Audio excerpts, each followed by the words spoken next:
Hi friends, സാപ്പിടി മലയാളത്തിൻ്റെ ഏറ്റവും പുതിയൊരു വീഡിയോയിലേക്ക് എല്ലാവർക്കും സ്വാഗതം.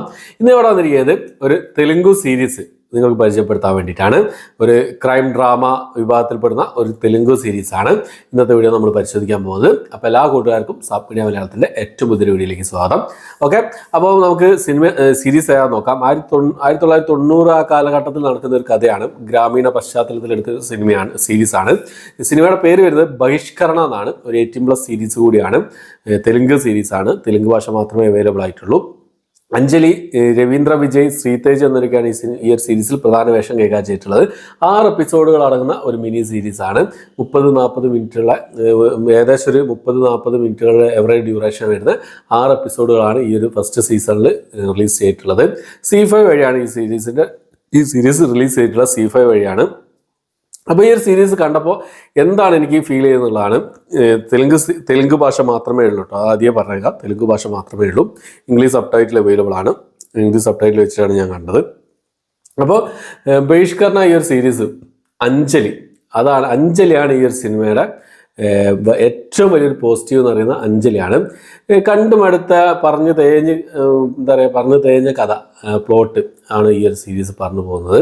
ആ പ്ലോട്ട് കാര്യങ്ങൾ ഒരുപാട് സിനിമകളിലും പറഞ്ഞ് തേഞ്ഞ് മടുത്തൊരു പ്ലോട്ടാണ് ഈ ഒരു സീരീസ് പറഞ്ഞു പോകുന്നത്. പക്ഷേ അത് അവർ എക്സിക്യൂട്ട് ചെയ്ത് നമ്മൾക്ക് മുന്നിലേക്ക് എത്തിക്കാൻ ശ്രമിച്ചു. ആ ഒരു മേക്കിംഗ് ശൈലി കൊണ്ടും ആ ക്യാമറ വിഷ്വൽസ് കാര്യങ്ങൾ കൊണ്ടും പെർഫോമൻസുകൾ കൊണ്ടും ഒക്കെ നമ്മളെ പിടിച്ചിരുത്തുന്നുണ്ട് എന്നുള്ളതാണ്. അഞ്ജലിയുടെ ആ ഒരു പുഷ്പ എന്ന് പറഞ്ഞ ഒരു കഥാപാത്രത്തിൻ്റെ പെർഫോമൻസ് ഒരു രക്ഷയില്ല. കിഡിലൻ ക്യാരക്ടറാണ്. രക്ഷയില്ലാത്ത ക്യാരക്ടറാണ്. കുറച്ച് സീനും കാര്യങ്ങളൊക്കെ ഉണ്ട്.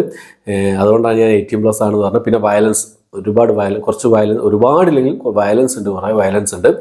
കുട്ടികളോടുള്ള അങ്ങനത്തെ കുറച്ച് വയലൻസ് കാര്യങ്ങളൊക്കെ ഉണ്ട്. പിന്നെ ഡയലോഗ്സ് മെയിനായിട്ട് വേറൊരു കാര്യം പറയുന്നത് രവീന്ദ്ര വിജയുടെ ആ ഒരു വില്ലൻ കഥാപാത്രം, കിഡിലൻ വില്ലനിസാണ്. അതാണ് ഏറ്റവും വലിയൊരു പോസിറ്റീവിൽ ഒന്നുള്ള വില്ലനിസം തന്നെയാണ്.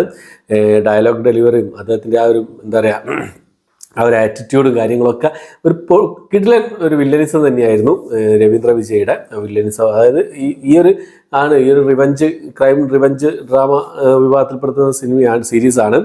ഈ സ്റ്റോറി ഞാൻ പറഞ്ഞല്ലോ, പരിചിതമായ ഒരു സ്റ്റോറിയാണ്. കണ്ടും അടുത്തൊരു സ്റ്റോറിയാണ്. അതാണ് ഈ സീരീസിലെ ഏറ്റവും വലിയ നെഗറ്റീവ് എന്നുള്ളത്. ബാക്കിയൊക്കെ കിടിലാണ്, മേക്കിംഗ് അടിപൊളിയാണ്. അതുപോലെ തന്നെ പിന്നെ വിഷ്വൽസ് ഒക്കെ സൂപ്പറാണ്, പെർഫോമൻസുകൾ അടിപൊളിയാണ്, മ്യൂസിക് കുഴപ്പമില്ല. പിന്നെ അതിൻ്റെ ക്ലൈമാക്സ് സീനിൽ അടുത്തൊരു സീസണിന് വേണ്ടിയുള്ള ഒരു ഹിൻ്റ് ഇട്ടിട്ടാണ് അവർ പിന്നെ ഈ ഒരു സീരീസ് നിർത്തുന്നത്. അപ്പോൾ ഈ ഒരു സ്റ്റോറി ഇതിൽ കഴിഞ്ഞു. അടുത്തൊരു സ്റ്റോറി വരികയാണ്. സ്റ്റോറി പറഞ്ഞാൽ അടുത്തൊരു സംഭവം വരികയാണ്. ഒരാൾ കടന്നു വരുന്നുണ്ട്. അത് ആരാ എന്താണെന്ന് കാണിക്കുന്നില്ല. അപ്പോൾ അടുത്തൊരു സീസണിന് വേണ്ടിയിട്ട് വെയിറ്റിംഗ് ആണ്. എനിക്ക് നല്ലപോലെ ഇഷ്ടപ്പെട്ടു.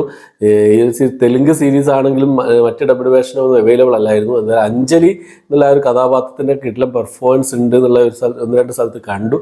അങ്ങനെ കാണാതിരുന്നതാണ് ഈ ഒരു സീരീസ്.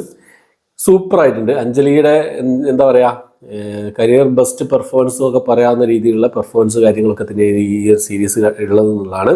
അപ്പം പിന്നെ എന്തായാലും കണ്ടുനോക്കുക. കണ്ടവരുണ്ടെങ്കിൽ നിങ്ങളുടെ അഭിപ്രായം കമന്റ് ബോക്സിൽ രേഖപ്പെടുത്താൻ ശ്രമിക്കാം. തെലുങ്ക് സീരീസാണ്. ഇംഗ്ലീഷ് സബ്ടൈറ്റിൽ അവൈലബിൾ ആണ്. ആ ഒരു ഇതിൽ കാണാൻ ഇനിയും ചോദിക്കേണ്ട മലയാളം ഡബ്ഡ് വേർഷൻ ഉണ്ടോ, തമിഴ് ഡബ്ഡ് വേർഷൻ ഉണ്ടോ എന്ന് ചോദിക്കേണ്ട. ഇതുവരെ വന്നിട്ടില്ല. ഇനി വരുമോ എന്നറിയില്ല. ചാൻസ് ഇല്ല. C5 റിലീസ് ചെയ്തിട്ടുള്ളത് ഈ ഒരു സീരീസ്. C5 സാറിന് അങ്ങനെ വരാറില്ല. എന്നാലും നമുക്ക് നോക്കാം. എന്തായാലും കണ്ടിട്ടുണ്ടെങ്കിൽ നിങ്ങളുടെ അഭിപ്രായം കമന്റ് ബോക്സിൽ രേഖപ്പെടുത്താൻ ശ്രമിക്കുക. കാണാത്തവരുണ്ടെങ്കിൽ എന്തായാലും കണ്ടു നോക്കുക. സ്റ്റോറി ഞാൻ പറഞ്ഞു, കണ്ടുമടുത്ത സ്റ്റോറി പ്ലോട്ട് കാര്യങ്ങളൊക്കെ തന്നെയാണ്. പക്ഷേ ഇതിൻ്റെ മേക്കിങ്ങും പെർഫോമൻസും ആ ഇതൊക്കെ കൊണ്ട് നമുക്ക് കണ്ടിരിക്കാവുന്ന ഒരു 18+ ക്രൈം ഡ്രാമ വിഭാഗത്തിൽപ്പെടുന്ന സീരീസാണ് ബഹിഷ്കരണ. ഓക്കെ, അപ്പോൾ എൻ്റെ വീഡിയോ ഇഷ്ടപ്പെട്ടെങ്കിൽ ലൈക്ക് ചെയ്യാൻ, ഷെയർ ചെയ്യാൻ, സബ്സ്ക്രൈബ് ചെയ്യാൻ മറക്കാതിരിക്കാം. പുതിയൊരു വീഡിയോ ആയിട്ട് വരുന്നതായിരിക്കും.